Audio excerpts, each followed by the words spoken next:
Good morning to all of you. Myself Kartar Chaudhary, lecturer, Government Polytechnic College, Ajmer.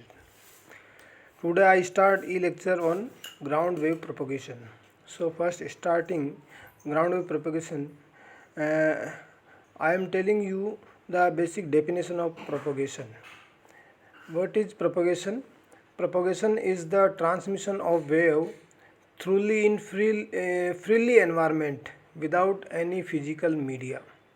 बिना किसी medium के हवा में सिग्नल इलेक्ट्रोमैग्नेटिक सिग्नल को रेडिएट करना वेव प्रोपोगेशन कहलाता है।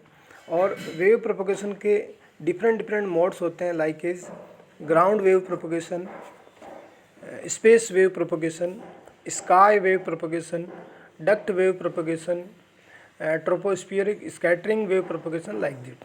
So first three are important and included in our syllabus. Besides this, tropospheric scattering wave propagation is also included. So first I start about ground wave propagation. Ground wave जैसा इसका नाम है, ground पे अगर waves electromagnetic waves radiate होती है और because अर्थ के ग्राउंड के नेचर कुछ कर्व्ड होती है, स्फीयरिकल होता है, तो उसको फॉलो करती हुई आगे बढ़ती है। अगर इस तरीके का कॉन्सेप्ट काम में आता है तो ग्राउंड वेव प्रोपोगेशन कहलाता है। As here define the definition, a type of radio wave propagation allow propagation of radio wave in the region between earth surface and ionospheric is known as ground wave propagation, where the propagating wave follow the curvature of earth.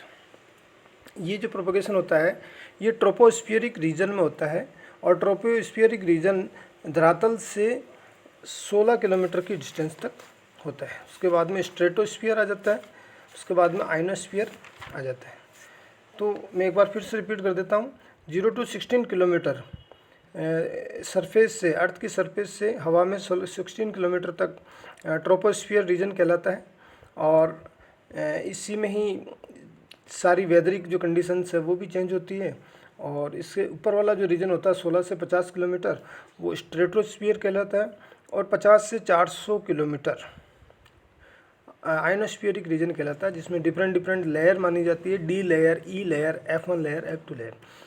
D layer की size 50 to 90 kilometre होती है। ई layer की जो size होती है 90 to almost 140 kilometre होती है। F1 layer की जो साइज़ होती है 140 to 220 किलोमीटर, या फिर 250 भी कहीं भी मेंशन है। और फिर उससे ऊपर 220 या 250 से 400 किलोमीटर तक F2 लेयर होती है।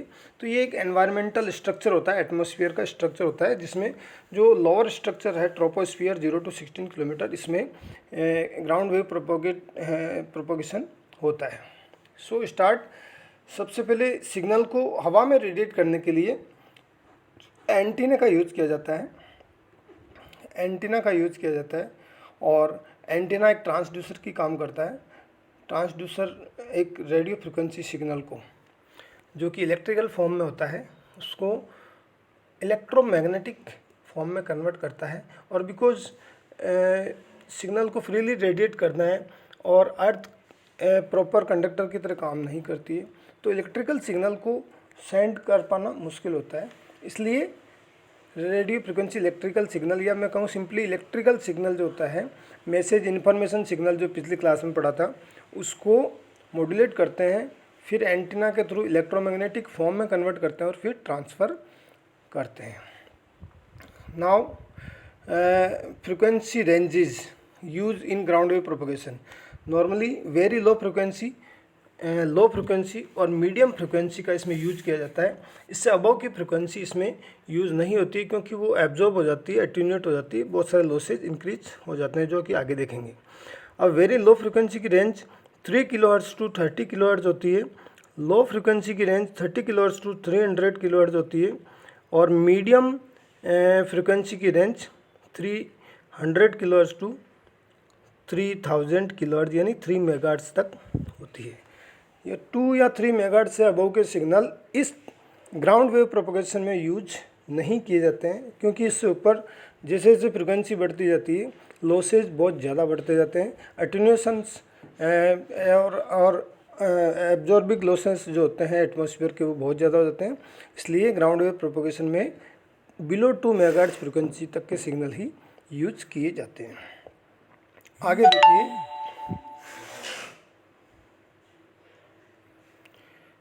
अब कौन कौन से फैक्टर अफेक्ट करते हैं ग्राउंड वेव प्रोपोगेशन में, कौन कौन से फैक्टर अफेक्ट करते हैं।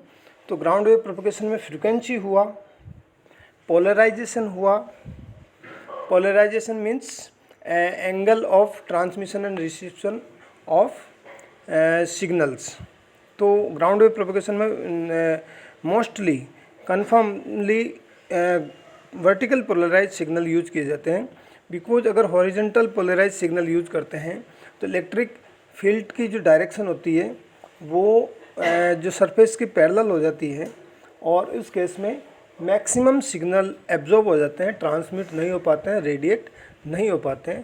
दैट्स वाई, बिकॉज सिग्नल अर्थ के सरफेस के पैरेलली मूव करते हैं, और अगर उसमें इलेक्ट्रोमैग्नेटिक सिग्नल का इलेक्ट्रिक कंपोनेंट यानी इलेक्ट्रिक फील्ड अगर वर्टिकली है तो जो एब्जॉर्प्शन लॉसेज होते हैं वो कम होते हैं, और अगर हॉरिजेंटली होते हैं सरफेस के पैरेलली अगर इलेक्ट्रिक फील्ड का कंपोनेंट होता है तो एब्जॉर्प्शन ज़्यादा हो जाते हैं। शॉर्ट सर्किट की तरह काम करती है अर्थ और सारे सिग्नल डिस्ट्रॉय हो जाते हैं।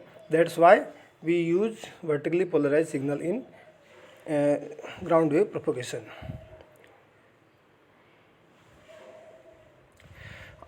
पोलराइजेशन के अलावा फिजिकल जो कंडीशंस होती है, पाथ लॉसेज होते हैं जो कि डिफरेंट रेडियो मैकेनिज्म की वजह से, जैसे डिफ्रैक्शन, रिफ्लेक्शन, रिफ्रैक्शन, और ये जो रिफ्लेक्शन रिफ्रैक्शन होते हैं ये बहुत सारे ऑब्जेक्ट्स या ऑब्स्टेकल्स जो पाथ के बिटवीन में लाई होते हैं उनकी वजह से होता है, और उसकी वजह से भी जो ओवरऑल रिसीवर पे जो सिग्नल पहुंचता है उसकी स्ट्रेंथ वेरी करती है। डिपेंड करता है कि जो सिग्नल डिफरेंट पाथ से पहुंचते हैं वो इन फेज आते हैं तो ओवरऑल स्ट्रेंथ जुड़ जाती है, यानी वहाँ पे सिग्नल की स्ट्रेंथ गुड होती है रिसीवर पे, और अगर डिफरेंट पाथ से पहुँचे सिग्नल आउट ऑफ फेज होते हैं तो ओवरऑल सिग्नल उनके डिफरेंस का इक्विवेलेंट होता है, यानी सिग्नल की स्ट्रेंथ काफ़ी वीक होती है। आगे देखते हैं, जब इस तरीके से सिग्नल आ रहे हैं लेकिन सिग्नल अर्थ की कर्वेचर को कैसे फॉलो करते हैं, how the signal propagate and follow the curvature of earth.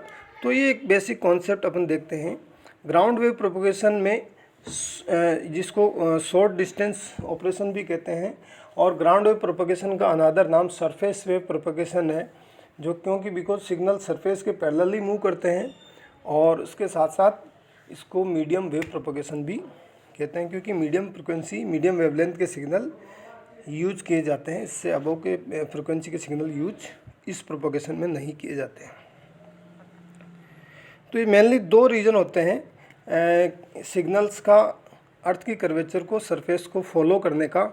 पहला रीज़न ये होता है बिकॉज अर्थ की सरफेस स्फीयरिकल होती है, और स्फीयरिकल होने से ये खुद एक ऑब्स्टेकल की तरह बिहेव करती है, और इस ऑब्स्टेकल से जब बियॉन्ड द ओरिजिन सिग्नल जाते हैं तो डिफ्रेक्टेड होके और उसकी कर्वेचर को फॉलो करते हैं, यानी earth as a obstacle behave करती है और सिग्नल उससे डिफ्रेक्ट होके और उसकी कर्वेचर को फॉलो करने लगते हैं। लेकिन जो मेन रीज़न है वो ये है कि जब सिग्नल को रेडिएट किया जाता है तो एक सेम मैग्नीट्यूड यानी इक्वल मैग्नीट्यूड और अपोजिट पोलरिटी का सिग्नल अर्थ की सरफेस में भी जनरेट हो जाता है, इंड्यूस हो जाता है, और ये जो करंट जो सरफेस में के अंदर इंड्यूस होती है वो वेव फ्रंट को टिल्ट करती है, अपनी तरफ अट्रैक्ट करती है, और इस तरीके से सिग्नल डिफ्रेक्ट होना शुरू हो जाते हैं, और डिफ्रेक्ट होके मुड़ना बेंड होना शुरू हो जाते हैं और अर्थ की कर्वेचर को फॉलो करने लग जाते हैं। देखिए डायग्राम में, ये वेव प्रोपोगेशन की डायग्राम है ग्राउंड वेव प्रोपोगेशन के, और अर्थ की कर्वेचर को फॉलो कर रहा है ट्रांसमीटर से रिसीवर। ये आइडियल कंडीशन है, लेकिन इसमें बहुत सारे लॉसेज होते हैं, बहुत सारी प्रॉब्लम्स आती है जिनको फेस करना होता है, सारे फैक्टर्स को देखना होता है। तो ये जो बैंडिंग का कॉन्सेप्ट है कि कैसे सिग्नल अर्थ जो गोलाकार जो स्फेरिकल सरफेस है उसको फॉलो करते हैं। तो उसका रीज़न ये होता है कि मान लीजिए एंटीना से, ट्रांसमिटिंग एंटीना से हवा में सिग्नल रेडिएट किए जाते हैं जिसकी फ्रीक्वेंसी 2 मेगाहर्ट्ज़ से कम है और रिसीवर की तरफ उनकी डायरेक्शन होती है। तो जब हवा में सिग्नल रेडिएट करते हैं, इलेक्ट्रोमैग्नेटिक सिग्नल की प्रॉपर्टी होती है कि उस हवा में फ्री एटमॉस्फेयर में स्वतः ही रेडिएट होते हैं, मूव करते हैं। तो अर्थ की सरफेस के अंदर भी एक ऐसा ही सिग्नल्स, एक ऐसे ही चार्जेस जनरेट हो जाते हैं, इंड्यूस हो जाते हैं और इंड्यूस होके वो चार्जेस अबव जो सिग्नल्स जा रहे हैं उनके चार्जेस को न्यूट्रलाइज करना शुरू कर देते हैं। लेकिन क्या सारे चार्जेस, ऊपर वाले चार्जेस को न्यूट्रलाइज कर देते हैं? ऐसा नहीं है। कुछ चार्जेज जो ये इलेक्ट्रोमैग्नेटिक सिग्नल का वेव फ्रंट जो अर्थ के सरफेस के नियर अबाउट है, वो चार्जेज एक दूसरे को न्यूट्रलाइज करते हैं। लेकिन जो फार डिस्टेंस पे हैं वो वेव्स या वो वेव कंपोनेंट न्यूट्रलाइज नहीं हो पाते हैं और हवा में आगे से आगे रेडिएट होते जाते हैं। लेकिन उनकी बेंडिंग शुरू हो जाती है, सिग्नल बैंड हो जाना शुरू हो जाते हैं और डिफ्रेक्ट होके और मुड़ना शुरू हो जाते हैं। और ये डिपेंड करता है, bending angle is directly proportional to wavelength. Signal की वेवलेंथ अगर ज़्यादा है तो बेंडिंग एंगल भी ज़्यादा होगा। और यही एक कारण है कि हाई फ्रिक्वेंसी के सिग्नल जिनकी वेवलेंथ कम होती है वो यूज़ नहीं किए जाते हैं ग्राउंड वेव प्रोपगेशन में। मीडियम या लो या वेरी लो फ्रिक्वेंसी के सिग्नल ही यूज किए जाते हैं। इसको फ्रिक्वेंसी से जोड़ा गया जैसा मैंने बताया है। एक अनदर रीज़न है, एक डायग्राम दिखाया गया है जिसमें बताया गया है कि जो सिग्नल्स जाते हैं वो डायरेक्टली ऐसे फॉलो नहीं कर पाते। आइडली अपन कहते हैं कि सरफेस को फॉलो कर रहे हैं, लेकिन सरफेस को, कर्वेचर को ऐसे आइडली फॉलो करते नहीं जाते हैं। बीच में हिल्स होती है, माउंटेन्स होती है, टॉल बिल्डिंग्स होती है, वाटर बॉडीज होती है। तो इन सब के जो प्रॉपर्टीज़ है, रिफ्लेक्शन, रिफ्रैक्शन, डिफ्रैक्शन, ये सारी कंसिडर करते हुए सिग्नल डिफरेंट पाथ को फॉलो करता है। और मान लेते हैं कि कुछ सिग्नल डायरेक्टली रिसीवर एंडिंग तक चला जाता है, बिकॉज दोनों एंटीना, ट्रांसमिटिंग एंटीना और रिसीविंग एंटीना के बीच की डिस्टेंस बहुत ज़्यादा नहीं होती है। लेकिन कुछ वेव फ्रंट्स, कुछ वेव कंपोनेंट्स अर्थ के स्ट्राइक करता हुआ और रिफ्लेक्ट बैक होता हुआ और डिफरेंट रेडियो प्रोपगेशन मैकेनिज्म से पास होता हुआ, radio propagation mechanism that mean reflection, refraction, scattering, diffraction etcetera, इनसे पास होते हुए रिसीविंग एंड तक पहुंचता है। तो यहाँ पे नॉर्मली थ्योरेटिकली दो चीज़ें बता दी, direct wave and ground reflected wave. ये कंपोनेंट रिसीविंग एंड पे जब पहुंचते हैं तो डिपेंड करता है कि इन सिग्नल की स्ट्रेंथ कैसी रहेगी, यानी फेज कैसा रहेगा। अगर ये इन फेज होते हैं तो सिग्नल की स्ट्रेंथ यहाँ पे रिसीविंग एंड पे अच्छी रहेगी, और अगर आउट ऑफ फेज होते हैं तो एक दूसरे से सब्ट्रैक्ट होते हैं, यानी सिग्नल की रिसीविंग स्ट्रेंथ काफ़ी वीक हो सकती है।